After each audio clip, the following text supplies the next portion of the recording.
Hello, welcome to When the Smoke Clears. My name is Joel. I always like to get my podcast started with a moment of silence and followed by the serenity prayer for the addict who still suffers. So please join me for a moment of silence.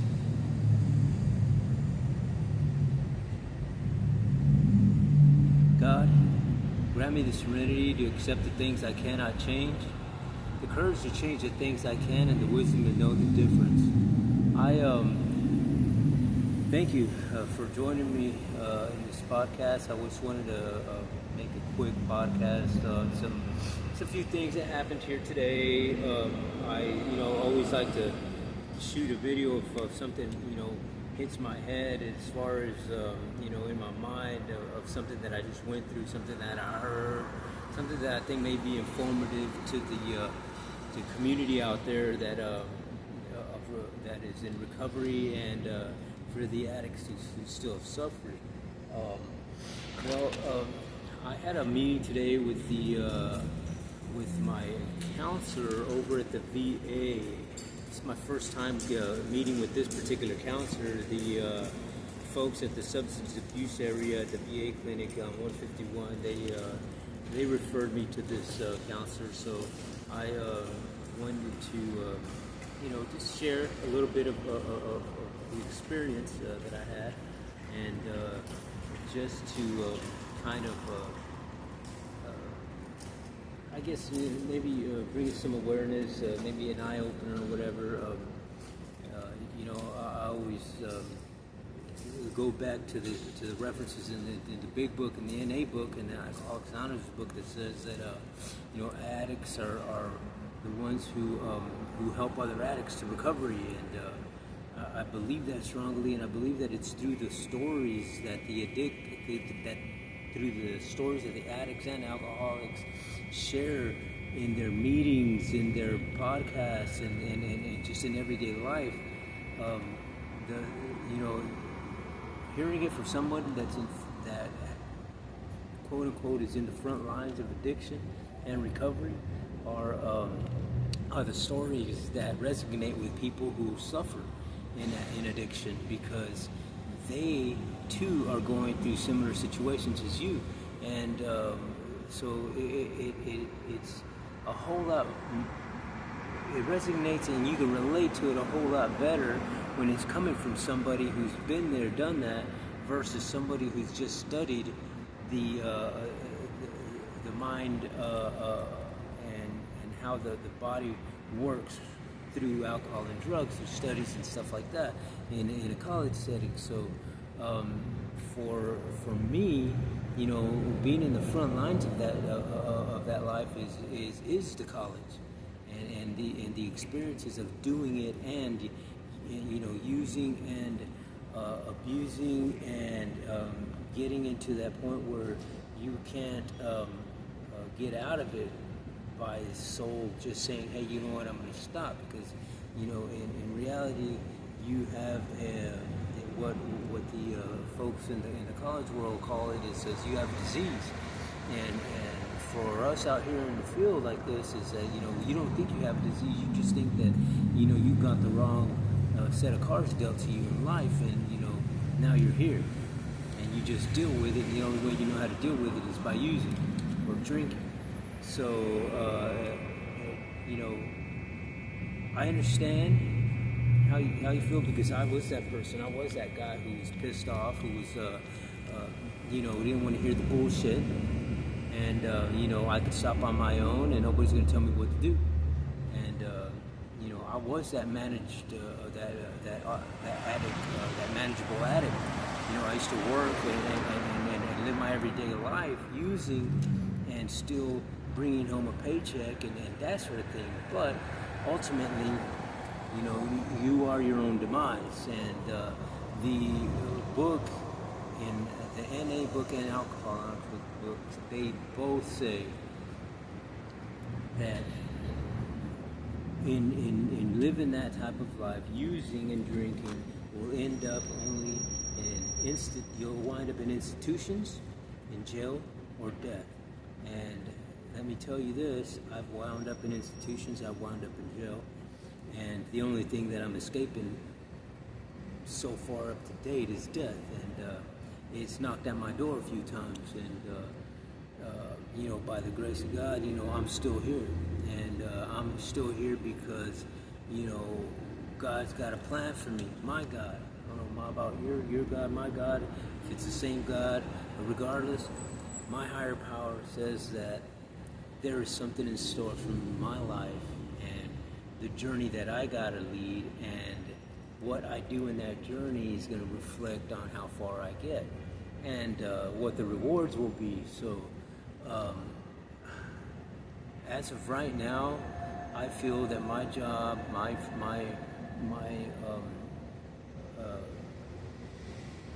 calling, I guess, if you will, or just my service to the world of homelessness and addiction is to spread the word, to let people know that, hey, you know what, there is help out there for you. You're not there by yourself. Even though you feel lonely, or if you feel isolated, if you feel like this is it, nothing else is going to happen, I'm here to tell you through my own experiences, because I have been homeless. I have been in the midst of just not wanting to live. I have been in that dark freaking shadow, in that dark fucking dwelling that you feel like there is no escape. You feel like, man, is this it? Is this how my life ends? This is it? This is as far as I go? And I'm here to tell you that it's not. And it can get lonely, and it can get depressing, and it can get irritating, and just chaotic. But I'm here to tell you that there is light at the end of the tunnel, and so don't give up hope. Be open-minded, be willing, and be truthful to yourself, so that you may be able to get out of that. And I would like to, extend a hand, if you will. If you feel like that, if you feel like this is like you want to stop what you're doing, and you're tired of that chaotic life, give me a call.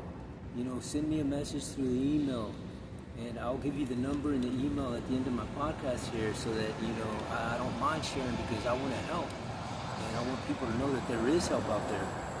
And let me get back to the whole meeting with the counselor stuff. But he told me that he asked me if I believed in a higher power, and I was like, well, yeah, I do. And he's like, well, that's what kept me sober. I didn't know that this guy was in recovery. And he tells me that he's got 34 years in recovery, and in those 34 years, the only thing that's kept him in that recovery sober is his higher power and attending meetings.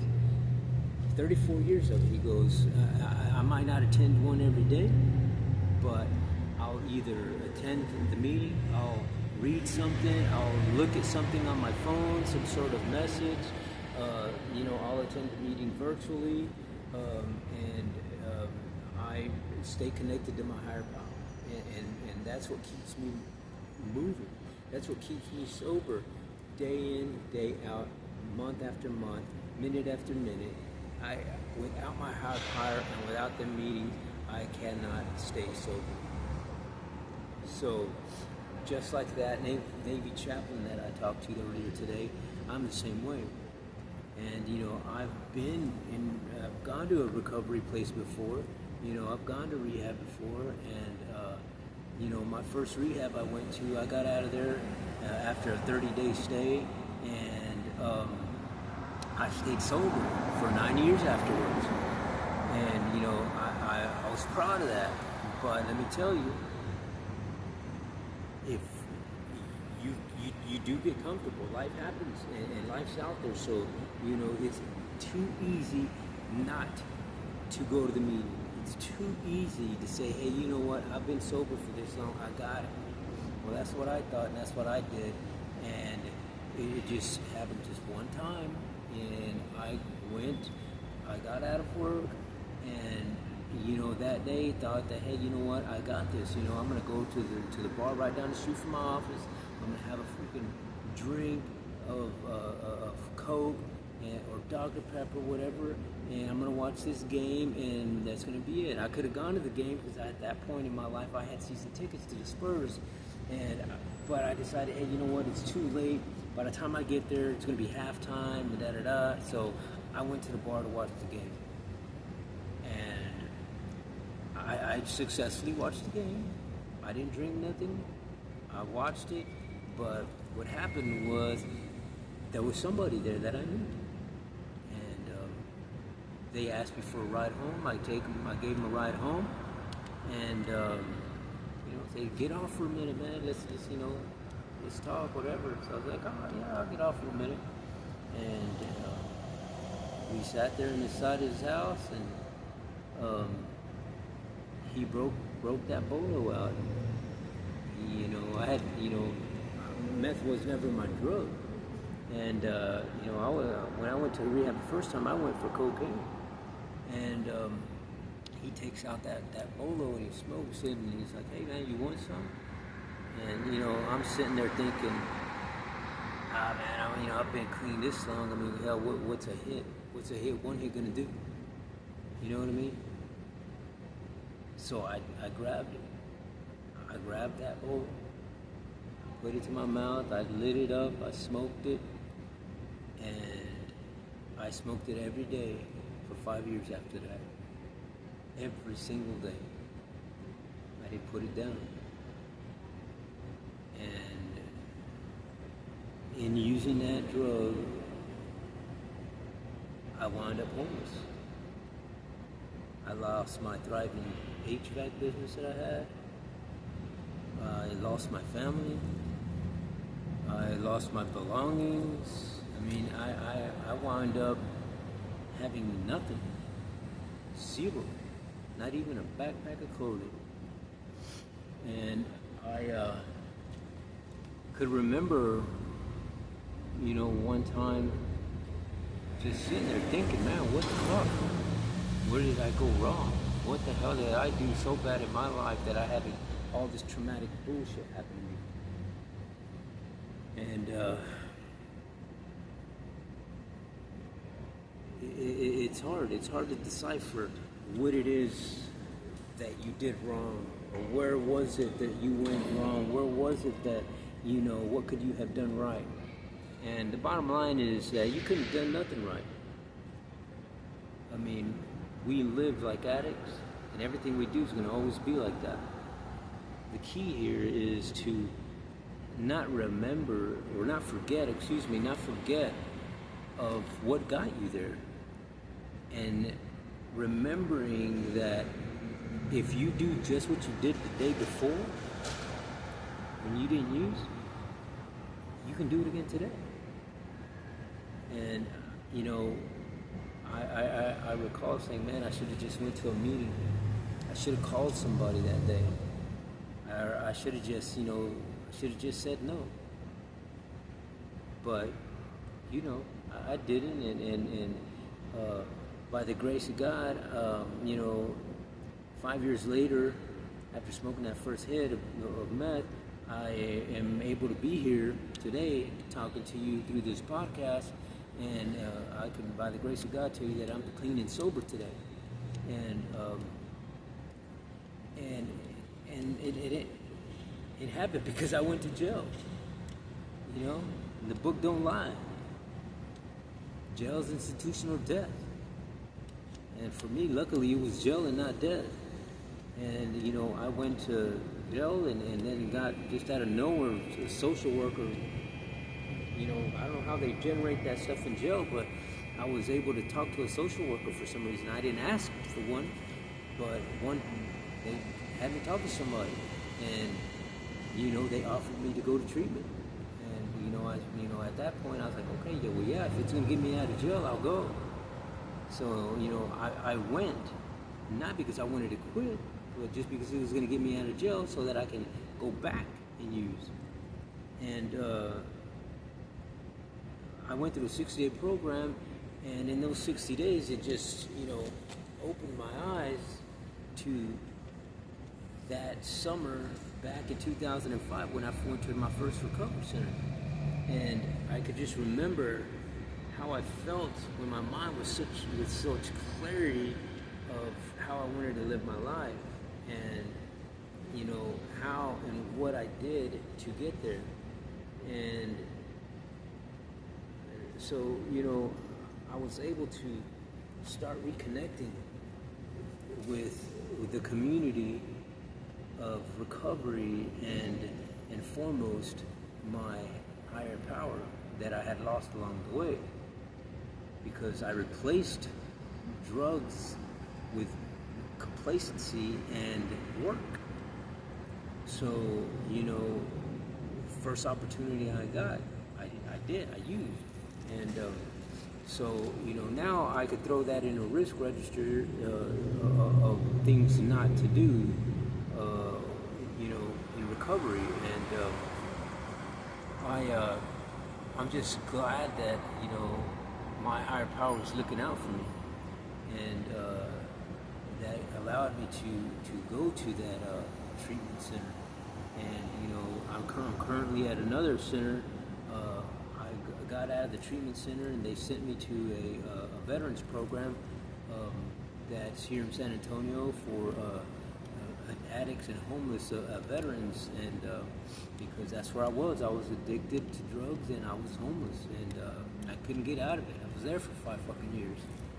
And I'm now that that I can see clearly, and not what I like to say, now that the smoke is cleared, I can see. Because when the smoke is heavy there, you can hear, but you can't see shit. You can hear, but every time you're going towards that voice, it's just nothing but smoke. When the smoke clears, you're able to see and hear it and connect the two. Man, is it amazing? And I just remember the feelings of joy, and the feelings of filling up voids. And when I was homeless in addiction, I could remember the ugly feelings that I wanted to get. I needed that void covered up with something, and I had just forgotten. I would pray here and there, but I wasn't doing any of the legwork that my higher power wants me to do. And because you can't the promises aren't going to be there if you're not doing the legwork. You could say, yeah, I believe in this and that, and if that's as far as you go, well, guess what? That's as far as you go. And just like this guy that I always said things in the meeting, his name's Greg, good guy, man. Dude's been sober for a minute. He works here in San Antonio downtown, and I met that guy at one of the alumni meetings for Lifetime, and he always says, man, he goes, if nothing gets done, then nothing gets done, and that's just the truth. You can sit there and talk a big game all you want, but if you ain't putting it into action, you're gonna be sitting there talking to it, the same story 5 years later. And in the meth world, I know that that's a big thing. I mean, you know what I'm talking about. People be talking all that shit about, I'm gonna do this, I'm gonna do that, and 4 or 5 years later, they still sitting in the same fucking garage or in the same damn motel room talking about the same thing. You know what I mean? So I'm just glad that I'm sober today, and I'm glad that I'm able to do the work and the legwork of sharing the message, and to anybody who needs to hear it. And so again, I'm gonna close out with just a few things here. Like I said, I was gonna give you my number and my email. So my number is 210-278-2619. Again, 210-278-2619.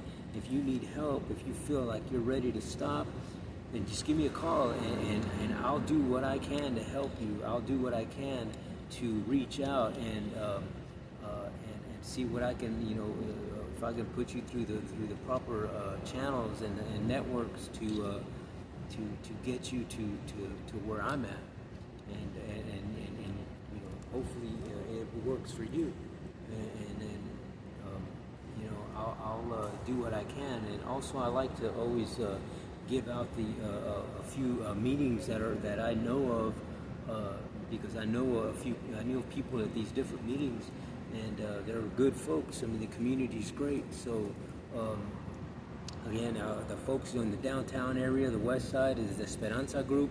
Look them up, and they got locations all around town, so you can go to hit a meeting with them folks. And they'll you call that number, somebody will pick you up. I guarantee you that. If you ain't got no ride, they'll navigate you. Somebody will go pick you up. That's how much they care. Okay, so it's good. The Esperanza Group from the west side downtown. It's the Goliad Group, which is in the southeast side of San Antonio. Good folks out that way too. The folks over at the Winners Club in the northwest end of town. Some good people that way. And I got some people over at the Club 12. So Club 12 is a good place over in the north central part of town. So any of those clubs you go to, any of those places, they have meetings, AANA. Just look them up, and they'll lead you in the right direction. They're not going to turn you away, that's for sure. So again, my name is Joel, and I appreciate you watching my podcast. When the smoke clears. Till next time, thank you.